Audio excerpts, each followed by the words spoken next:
Hello everyone, welcome back. And today I have brought a new lesson for you.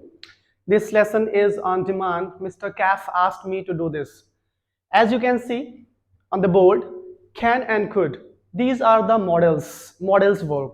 तो English में बहुत सारे modal verbs हैं जिसमें can, could, shall, should, will, would, may, might, ought to ऐसे बहुत सारे मॉडल वर्ब्स हैं और आज हम जो डिस्कस करने जा रहे हैं वो है can and could. Okay, so without any further delay, let's get started. And the first one is can. So what is can? So can is used in different cases. तो ये मॉडल्स different cases में use किए जाते हैं जिसमें से तीन हम आज देखेंगे. So the first one is can as ability. I can do something means it is possible for me to do it. मतलब मैं ये काम कर सकता हूँ, मेरे लिए ये मुमकिन है. It is not impossible for me. First example, I can play the guitar. So can means ability. It's possible for me. मेरे लिए मुमकिन है. So हिंदी पे डिपेंड ना करके आप कॉन्सेप्ट समझे. मैं ये काम करने एबल हूँ, ठीक है? So I can play the guitar. Next example is Abir, right? It's a name. Abir can speak English fluently. It means he is able to do so. So can again means speaking English is possible for Abir. He can do it. So this is the another example of can. Now you can make many examples. I can swim, I can fly a kite, I can solve mathematical problem, and I can sing a song very well. Okay. So the next example is for the could.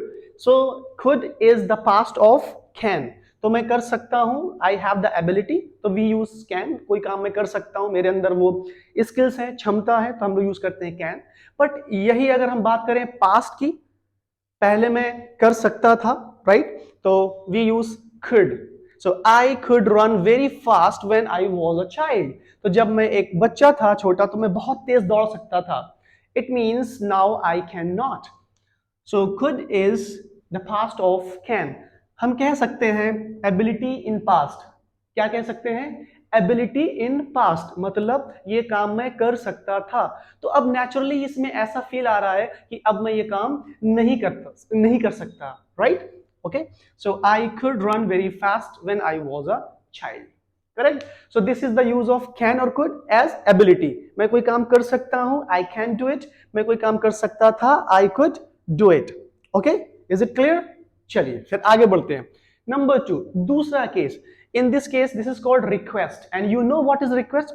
आप जानते हैं request क्या है? जब आप किसी से निवेदन करते हैं, गुजारिश करते हैं, काम आपका है, कराना दूसरे से है, that is called request. Okay, so when you ask someone to do something, so can you open the door please? क्या आप दरवाजा खोल सकते हैं? Suppose your hands are busy, you are occupied something and you want to open the door but you can not do this. Then you ask someone, आप किसी से कहते हैं क्या आप प्लीज दरवाजा खोल सकते हैं? Can you open the door please? Okay, now look at this carefully.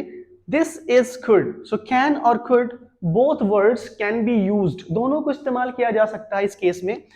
And could is formal. could क्या है? फॉर्मल है. can क्या है? इनफॉर्मल है, right? So same sentence, could you open the door please, right? अब आप सोच रहे होंगे what is the difference between informal and formal. तो let me tell you, मैं बताता हूं. Formal is just like there are two Hindi sentences. कोई आपके घर पर आया, आपने उसके बोलो आओ और बैठ जाओ, right? One type. This is kind of can.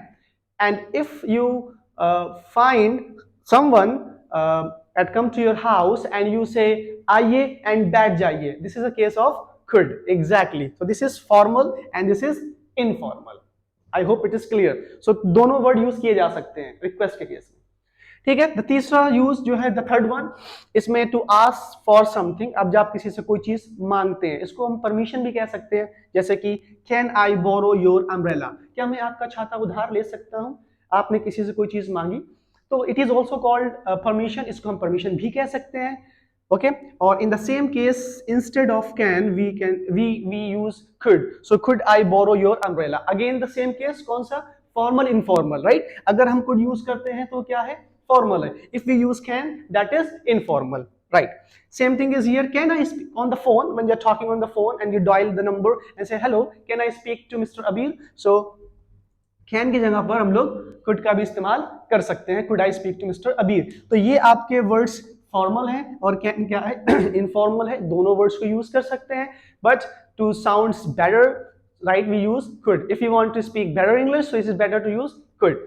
सो ये तीन डिफरेंट यूजेस थे कैन और कुड के, एबिलिटी के केस में कैन और कुड, रिक्वेस्ट के केस में एंड फिर परमिशन के केस में। So this is all about this lesson, and we will meet now in the next lesson. And till then, bye bye, take care, and we will cover more models and have a good time. Bye bye, take care.